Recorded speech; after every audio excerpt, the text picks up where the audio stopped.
Donc avant de commencer la table ronde, je vais faire de mon côté une petite intervention. Une intervention que je vais raccourcir par rapport au format que j'avais prévu qui durait une quarantaine de minutes. Je vais faire une version beaucoup plus courte pour qu'on ait le temps de discuter ensuite avec les différents intervenants, Claire Corbu, Antoine Captier, Jean-Pierre Monteil, etc. et qu'on puisse projeter le film de Vincent Mardelet. Alors, cette conférence, je la fais avant la table ronde parce que c'est pour aussi poser certaines problématiques qui pourront peut-être être abordées à ce moment-là. Le titre de cette conférence est « Le kaléidoscope de Rennes-le-Château ». Alors, pourquoi ce titre? Parce que l'affaire de Rennes-le-Château, c'est une affaire qu'on pourrait qualifier d'affaire aux multiples facettes. Il n'y a pas un seul aspect dans cette histoire, c'est une sorte de pierre à facettes. Et suivant quelle facette on va regarder, eh bien, on va voir un aspect ou un autre. Là, j'en ai mis en exergue quelques-uns. Quand on s'intéresse à l'affaire de Rennes-le-Château, évidemment, on peut se limiter à la figure historique de Béranger Saunière, qui constitue un champ d'études tout à fait passionnant à lui tout seul. On peut s'intéresser aussi aux hypothèses trésoraires, et notamment l'hypothèse du trésor wisigoth dont on perd la trace à Carcassonne, et qui a longtemps constitué l'hypothèse majeure pour expliquer le mystère de Rennes. Et puis on peut aussi s'attarder sur la figure de Pierre Plantard, que je vais évoquer rapidement au cours de cette conférence, qui a créé le mythe de Rennes tel qu'on l'approche aujourd'hui. Et on peut évidemment s'intéresser au mystère dit religieux, c'est-à-dire à la figure de Marie-Madeleine notamment, qui, selon certains, constituerait le cœur de l'énigme de Rennes. Le fait que cette affaire elle ait de multiples facettes, elle peut donner l'impression qu'il y a plusieurs histoires de Rennes-le-Château, des histoires qui ne s'accorderaient pas entre elles. J'ai figuré ici ce qu'on pourrait appeler la vraie histoire de Rennes-le-Château, c'est-à-dire l'histoire de Saunière telle qu'on peut l'aborder à partir des documents avérés, authentiques, et notamment le fonds Corbu-Captier, qui a constitué un fonds d'études tout à fait enrichissant pour comprendre la vie réelle de Béranger Saunière à Rennes-le-Château. Et à côté de ça, on a ce qu'on pourrait appeler la reformulation, c'est-à-dire toute l'histoire fantastique qui nous fascine et qui nous a en général attirés ici, c'est-à-dire le mythe du prieuré de Sillon, la relation supposée de Béranger Saunière avec Emma Calvé, etc. Donc on a, quand on s'intéresse à cette histoire, des champs de recherche divers qui s'offrent à nous, et en fonction de nos centres d'intérêt, on va s'intéresser à un ou à l'autre de ces champs de recherche. Ça peut partir de l'histoire la plus basique, donc là on fait œuvre d'historien, et ça peut s'envoler vers le mysticisme le plus enflammé.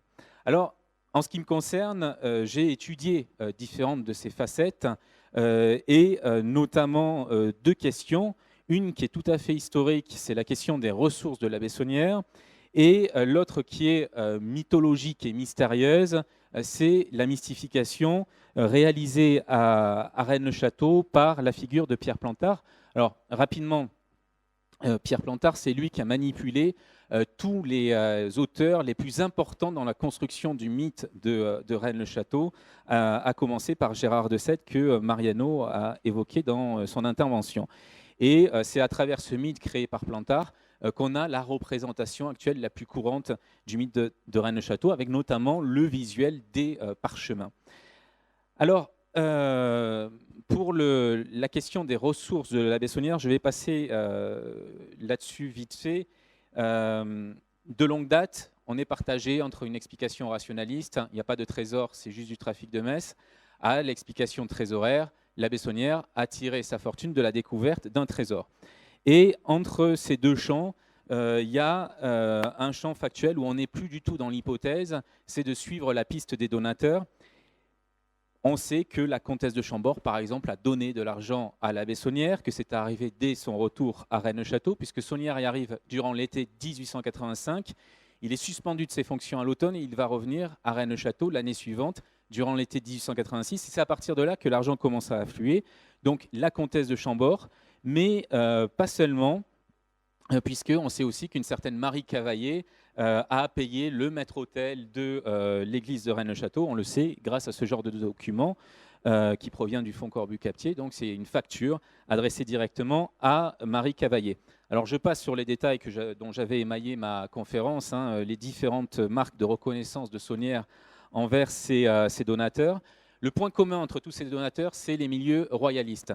C'est-à-dire qu'au cours de mes recherches, j'ai trouvé donc notamment cet ouvrage de Marie Cavaillé, Fleur de lys, le titre est explicite, le livre est dédié au comte de Chambord et un poème de Marie Cavaillé est dédié à la comtesse de Chambord. Et donc on voit à travers ces deux figures qu'il y a un point commun entre les différents donateurs, c'est le milieu royaliste. De fait, Marie Cavaillé appartient à une famille relativement importante qui vivait à Coursan, un petit village situé à côté de Narbonne. Et donc là, on a un autre dénominateur commun en fait qui se surajoute, c'est Narbonne.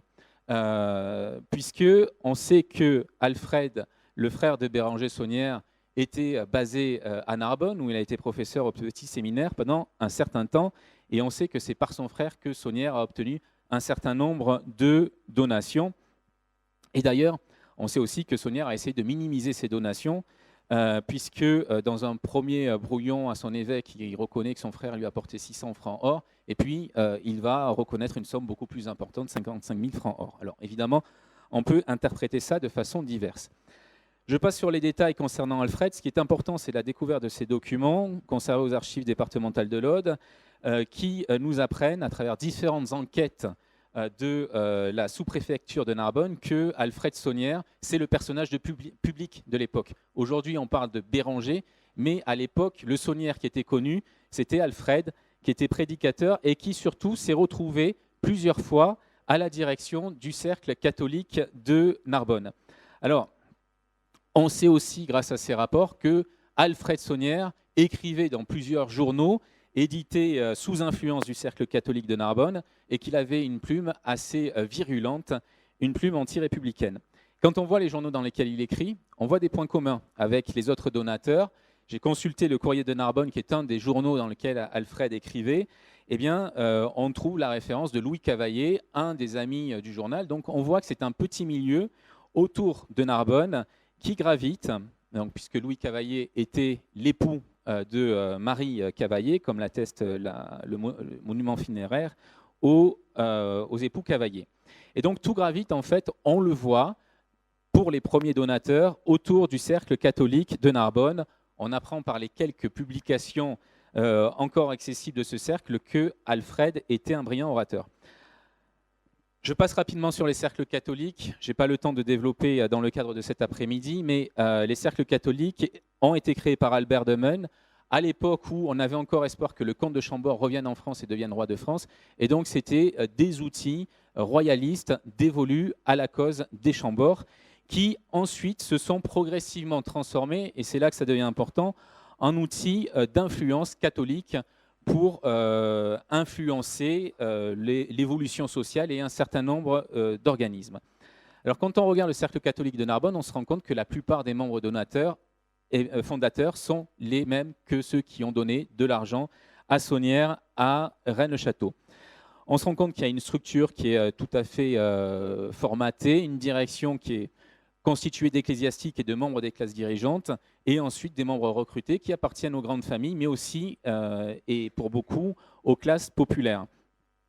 On se rend compte, je suis désolé d'avoir un rythme assez rapide, mais c'est pour tenir le timing de cet après-midi, on se rend compte que le cercle est assez tentaculaire, et j'insiste là-dessus, c'est-à-dire qu'il y a une structure formatée, le cercle, mais autour de ça, il y a différents groupes qui dépendent des cercles catholiques et qui vont diffuser son idéologie.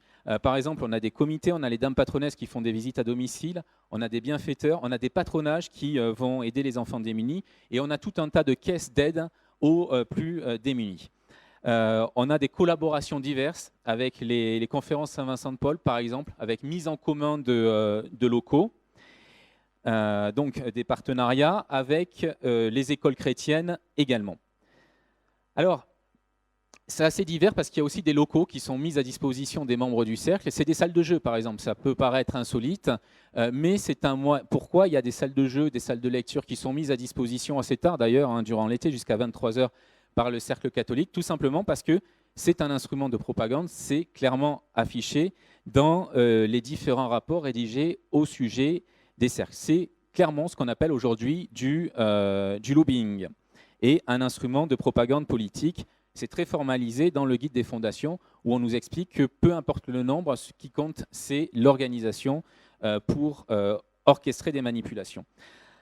Alors, là, j'en viens maintenant, et là je m'arrête un peu plus là-dessus, au fait que cette dimension de lobbying des cercles catholiques, et notamment du cercle catholique de Narbonne, eh bien, elle a poussé à agir sur d'autres structures qui, a priori, sont complètement indépendantes des cercles catholiques. Et une des structures sur lesquelles le cercle a voulu peser de son influence, c'est la Commission archéologique de Narbonne, qui à l'origine a été créée pour constituer les musées de la ville de Narbonne, musées relatifs à l'époque antique, donc à la Narbonne romaine, mais aussi collection des beaux-arts du musée tel qu'on peut le voir actuellement. Et ce qui est amusant quand on compare les membres du cercle catholique et de la commission archéologique de Narbonne, c'est qu'il y a énormément de points communs. Par exemple, Léonce Favatier, qui était président du cercle, s'est retrouvé également président de la commission archéologique de Narbonne pour l'orienter dans une certaine direction conforme à l'esprit catholique. Et parmi ces membres qu'on va retrouver dans les deux structures, on trouve le marquis de Sabran-Pontaves, mais aussi Alfred Saunière, qui a appartenu à une structure comme à l'autre. Petit détail, le cercle catholique avait aussi des moyens financiers très importants. Un an après sa création officielle, il a été dissous de façon officielle pour se substituer à l'impôt et pouvoir lever des fonds assez rapidement et de manière aussi assez invisible. Il a notamment contribué à rassembler des donations pour le Sacré-Cœur à Paris. Donc, comme je l'ai dit, quand on regarde les membres fondateurs du cercle, tous ou presque font partie des familles qui ont donné de l'argent à Saunière, et notamment la famille de Boxot, qui a versé à Saunière 25 000 francs or, ce qui est une somme tout à fait considérable, qui couvre la moitié du coût de la tour Magdala et qui couvre la totalité des travaux réalisés dans l'église. Donc je passe rapidement là-dessus. Sur le fait que ça soit un fait établi et qu'on n'est pas ici dans l'hypothèse, outre les corrélations que j'ai évoquées ici rapidement, les donateurs de Saunière ont signé leur œuvre à Rennes-le-Château.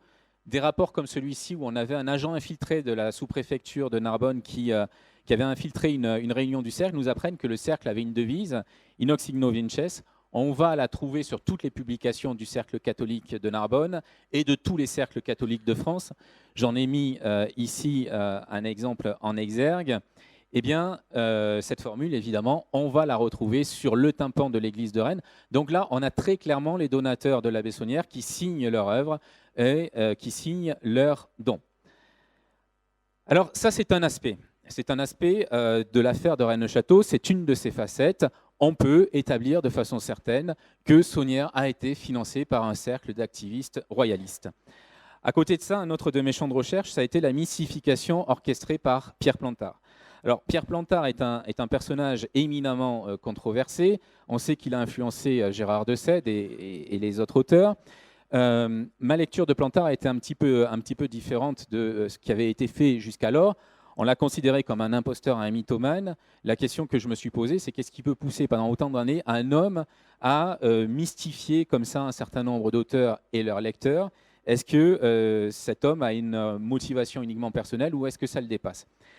Quand on analyse d'un point de vue littéraire les œuvres que Plantard a inspirées, eh bien on se rend compte qu'on nous invite à comprendre différemment les choses. C'est-à-dire qu'il ne faut pas prendre ces œuvres-là au premier degré, mais il faut les lire de façon symbolique. J'ai expliqué cela dans mes ouvrages et dans plusieurs articles et conférences. Je vais juste, au cours de celle-ci, mettre en exergue 2 citations de Gérard de Sède. Alors que Gérard de Sède est en train de fabriquer la légende de Rennes-le-Château, voici un passage de son livre. La légende recourt au même procédé d'occultation que le rêve, rébuge de mots par étymologie, erreur de détails commis exprès, figuration de notions abstraites par des personnages ou inversement. On a vraiment l'impression qu'il y a là comme une incitation à ne pas le prendre au premier degré, mais à lire de façon symbolique, presque onirique, je dirais, son œuvre. Et effectivement, il y a des clés de lecture qui se dissimulent dans ce livre, par exemple celle-ci, et de même que l'analyse d'un rêve fait souvent apparaître le nom d'un lieu dissimulé derrière celui d'un personnage, Blanche de Cassis peut fort bien être ici une simple métaphore de Cassillo Blanco du Château Blanc. Alors, si on applique ces clés de lecture, autre citation qui était passée inaperçue à l'époque, une des rares interviews de Plantard, réalisée en 1973 par Jean-Luc Chaumeil pour la revue Le Charivari. Plantard déclare que Circuit, un texte de Philippe de Chérisey écrit sous son inspiration, il faut savoir que Circuit recèle de 6 sens différents. Donc on nous incite bien à lire les textes en ayant en tête l'idée qu'ils ont plusieurs sens de lecture et qu'il ne faut pas se limiter au premier degré. Et de fait, si on applique les clés de lecture, ça fonctionne. Là aussi, j'avais plusieurs exemples, je vais m'attarder seulement sur un. Plantard, avant d'inspirer le livre de Gérard de Sède, avait publié à la Bibliothèque déposé à la Bibliothèque nationale de France un certain nombre de textes qui allaient servir de support à la mystification. Parmi ces textes, les descendants mérovingiens ou l'énigme du Razès Visigoth, qu'il va faire signer, non pas de son nom, Pierre Plantard, mais du nom fictif de Madeleine Blanc-Cassalle. Alors, je rappelle une des clés de lecture dissimulée dans le livre de Gérard de Sède. L'analyse d'un rêve fait souvent apparaître le nom d'un lieu dissimulé derrière celui d'un personnage. Donc là, on a un personnage fictif qui est créé par Plantard. C'est le candidat idéal pour faire le test. Et effectivement, Madeleine Blanc-Cassalle, ça nous renvoie symboliquement, si on rentre dans ce langage onirique, à un lieu, non pas situé à Rennes-le-Château, mais à Rennes-les-Bains. Madeleine, c'est la source de la Madeleine. Blanc-Cassalle, c'est une contraction de Blanc et Sals, deux cours d'eau qui se croisent à proximité de la source de la Madeleine. Et on peut systématiser cette grille de lecture à l'ensemble des écrits de Plantard. Si je reprends le même, on nous dit que ce texte a été traduit de l'allemand par Walter Selsnazer. Walter, c'est phonétiquement water, l'eau, donc on revient sur les sources. Alors, je vois que ça fait réagir, que ça fait sourire, mais il y a Cels et Nazaire. Cels et Nazaire, c'est Saint Cels et Nazaire, les deux saints auxquels est dédiée l'église de Rennes-les-Bains. Donc, l'interprétation onirique de Walter, water, elle n'est pas abusive. Elle est cautionnée par le fait que Cels et Nazaire renvoient bien à Rennes-les-Bains. Et on a comme ça tout un jeu. Alors, je ne vais pas rentrer dans les détails, mais on a toute une symbolique. Par exemple, alchimique. Dans Serpent Rouge, un des textes de Plantard, on a seulement 3 couleurs qui sont utilisées pour décrire les paysages, le noir, le blanc et le rouge, couleurs des 3 œuvres alchimiques. Et on a une construction qui est extrêmement complexe, avec un niveau de lecture historique, un niveau de lecture initiatique. Je n'ai pas le temps, malheureusement, de m'attarder là-dessus. Mais peut-être à l'occasion d'une prochaine communication, je reviendrai là-dessus. Et puis un niveau lié véritablement à l'idéologie atlantéenne de Paul Lecourt et du groupe Atlantis qui imprègne la pensée de Pierre Plantard. Plantard a constitué à Rennes-le-Château un mythe qui est structuré de la même façon que les toiles stéréoscopiques de Dali. Vous savez, c'est ces toiles sur lesquelles Dali superposait 2 images et suivant la façon dont on regarde l'image, on voit une ou l'autre des 2 images utilisées. Un des exemples, c'est l'image disparaît, donc un tableau de 1938. Alors, suivant comment vous regardez l'image, vous allez voir donc une silhouette féminine avec la tête, le corps, le ventre ici, et la main, et donc cette femme qui est en train de lire une lettre. Je ne sais pas si tout le monde la voit. Et si vous regardez différemment, vous allez voir ici un nez, une moustache, un bouc, des lèvres et un œil. Donc, un visage de profil masculin. Et les 2 images ne font qu'une seule, en fait, puisque cet homme, d'après les exégèses de Dali, est sans doute l'homme qui a écrit la lettre que lit cette femme, et donc l'homme à qui elle pense pendant qu'elle lit cette lettre. Eh bien, le mythe de Rennes-le-Château, conçu par Plantard, il a été conçu sur ce modèle, c'est-à-dire qu'on a superposition de différents niveaux de lecture de différentes images. Je prends juste un seul exemple pour vous expliquer cela, c'est cette fameuse dalle qui était censée se trouver dans le cimetière de Rennes-le-Château, qui très certainement n'a jamais existé et a été ajoutée par Plantard donc, au dossier. Et dans l'interprétation qu'en fait Gérard de Sède, on envisage cette dalle comme une sorte de carte au trésor codée, avec ce symbole un petit peu étrange dont de Sède nous dit qu'il ressemble à un poulpe, mais peut-être plus sûrement à une araignée, ce qui lui permet de rebondir sur un jeu phonétique araignée, arène, donc ça serait une représentation de Rennes-le-Château, et à partir de là, la stèle serait une carte codée. Si maintenant on est dans un degré de lecture symbolique, donc autre image, ce poulpe, on retrouve son modèle ici, c'est le poulpe dessiné par Paul Lecourt, qui était vraiment un des maîtres à penser de Pierre Plantard, qui a joué une influence sur lui qui est tout à fait considérable, et ce poulpe devient dès lors un symbole de la tradition atlantéenne, et Plantard nous signifie que le mystère qu'il évoque est lié à l'Atlantide. Donc il a fait ça pour pas mal de choses. Juste pour l'anecdote, pour le mode d'écriture, puisque je me suis beaucoup inspiré pour élaborer cette conception de l'affaire et du mythe plantardien, de l'écriture qu'avaient les personnes qu'il a employées pour créer le mythe, et notamment Philippe de Chérisey. Cet exemple est tout à fait significatif. C'est un des livres de Chérisey, donc livre à vendre coécrit avec Roland Dubillard, son comparse radiophonique, en 1977. Si on regarde la 4e de couverture, on voit que ce livre a eu le prix Goncourt 77. Sur de nombreuses notices de bouquinistes, c'est signalé comme ça, livre ayant obtenu le prix Goncourt 77. Sauf que c'est un jeu typographique, parce que si on prend le temps de lire les caractères beaucoup plus petits, ce livre n'a pas encore obtenu le prix Goncourt 77. Donc là, ça participe de l'humour de Philippe de Chérisey, mais aussi d'une façon d'écrire, c'est-à-dire que ce qui est écrit en très gros, si on ne regarde que ça, si on ne regarde pas les petites notes marginales autour, eh bien on se méprend sur le sens. Et c'est pour ça que j'ai cherché, je ne vais pas l'expliquer dans le cadre de cette conférence, mais j'ai cherché toutes ces petites notes marginales qui donnent une autre dimension, en fait, au mythe de Pierre Plantard et qui nous fait rentrer vraiment dans une dimension, on va dire, ésotérique, où on parle de la mémoire du sang, où on parle d'alchimie, où on parle de tout un tas de choses qui peuvent paraître très éloignées de l'affaire de Rennes-le-Château. Alors la question que je voulais poser, telle qu'on peut l'appréhender à travers évidemment la vie de la Bessonnière.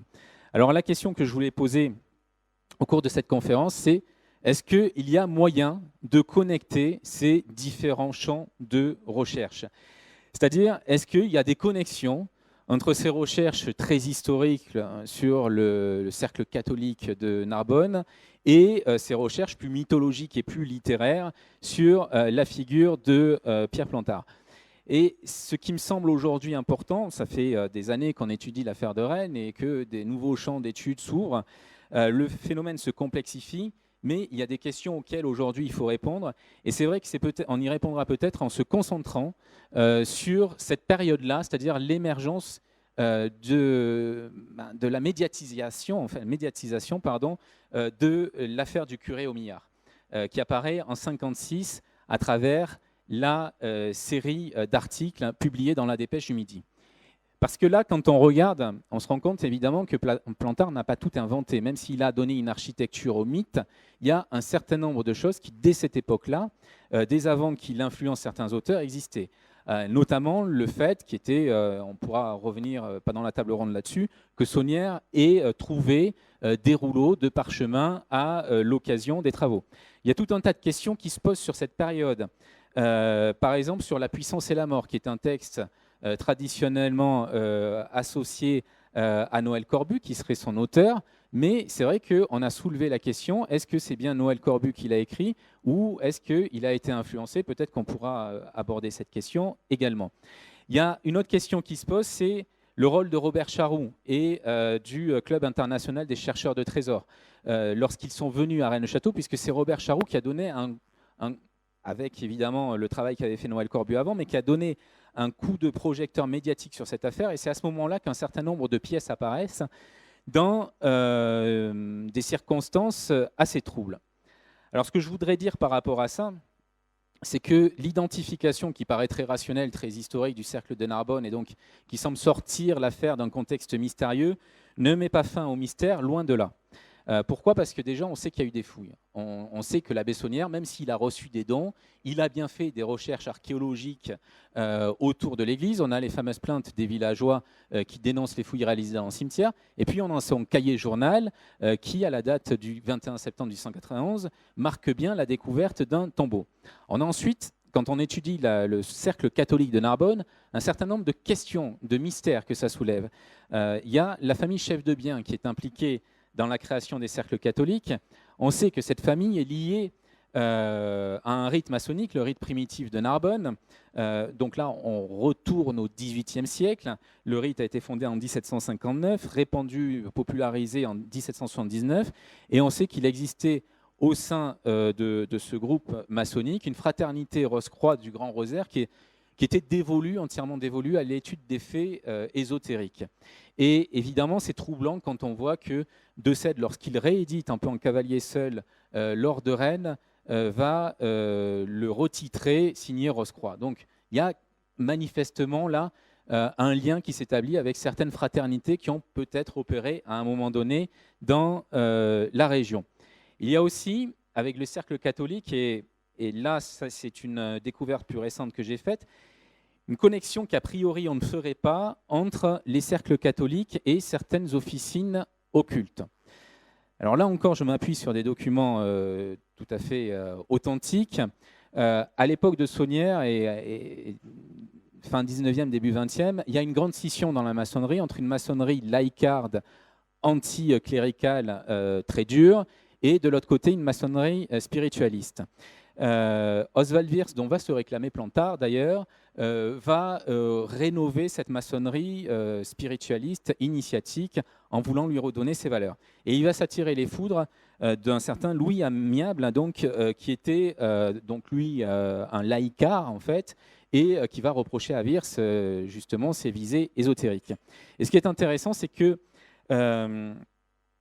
Louis Amiable va rédiger un rapport contre Wirth, qu'il va diffuser au président d'Atelier, et dans ce rapport, il explique à propos de Wirth, il est allé faire à Lyon, à Clermont-Ferrand, des conférences sur l'occultisme, ayant pour zélateurs 2 jeunes prêtres, meneurs d'ouvriers, enrôlés dans les cercles catholiques.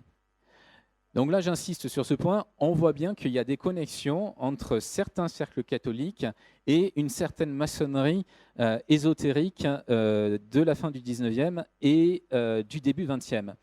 Autre connexion, c'est la connexion gnostique. J'ai évoqué, là je ne vais pas y revenir non plus parce que l'heure tourne, les connexions entre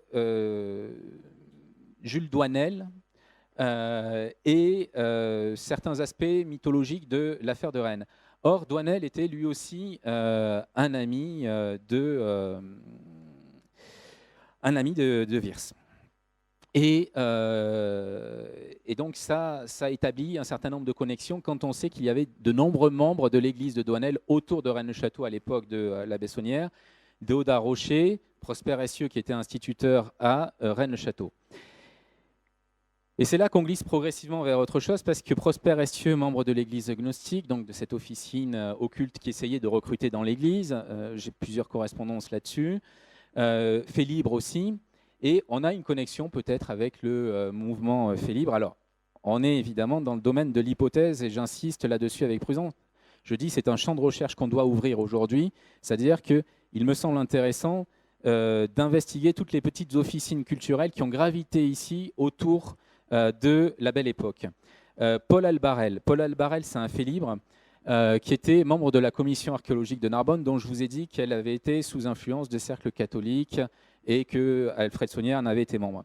Le document n'a pas été trouvé par moi, mais par celui qui se fait appeler Aronnax. Donc, c'est un des recueils poétiques de Paul Albarel, Requies Catin Pace, dont la graphie, vous le voyez, est tout à fait particulière, puisqu'elle rappelle évidemment la fameuse tombe de Marie de Nègre-d'Able, avec la même anomalie de couper ici le Requies Cat in Pace. Alors, évidemment, on peut se poser des questions. Est-ce que c'est un hasard que Paul Albarel, qui fait partie de la commission archéologique de Narbonne, publie ce recueil avec cette graphique qu'on ne retrouve nulle part ailleurs? Est-ce que c'est un hasard ou est-ce qu'il y a un lien de cause à effet? C'est là que, voilà, on rentre dans le domaine vraiment du mystère et de l'interrogation. C'est une question que je voulais poser aujourd'hui. En revenant là-dessus, il est avéré que cette commission archéologique de Narbonne était sous l'influence du cercle catholique. Et donc, est-ce que, alors je ne dis pas que toutes les personnes du cercle catholique, ni que toutes les personnes de la commission étaient au courant, mais est-ce que certains membres ont pu, parce qu'ils étaient, entre guillemets, de nobles voyageurs, influencer ces structures-là et faire passer un message à travers certaines publications? Ce qui me semble aujourd'hui, un des enjeux actuels de l'affaire de Rennes-le-Château, c'est de remonter à la source commune entre l'affaire Saunière et l'affaire Plantard. C'est est-ce qu'il y a des documents qui ont servi, enfin que ces deux personnages qui a priori évoluent dans des champs de recherche complètement différents ont eu en commun et qui pourraient nous éclairer sur le véritable mystère de Rennes-le-Château. Voilà, c'est une question que je voulais poser. Je vais m'arrêter ici et on va enchaîner avec la table ronde, les autres intervenants, et on pourra évidemment revenir sur ces différentes questions. Merci de votre attention.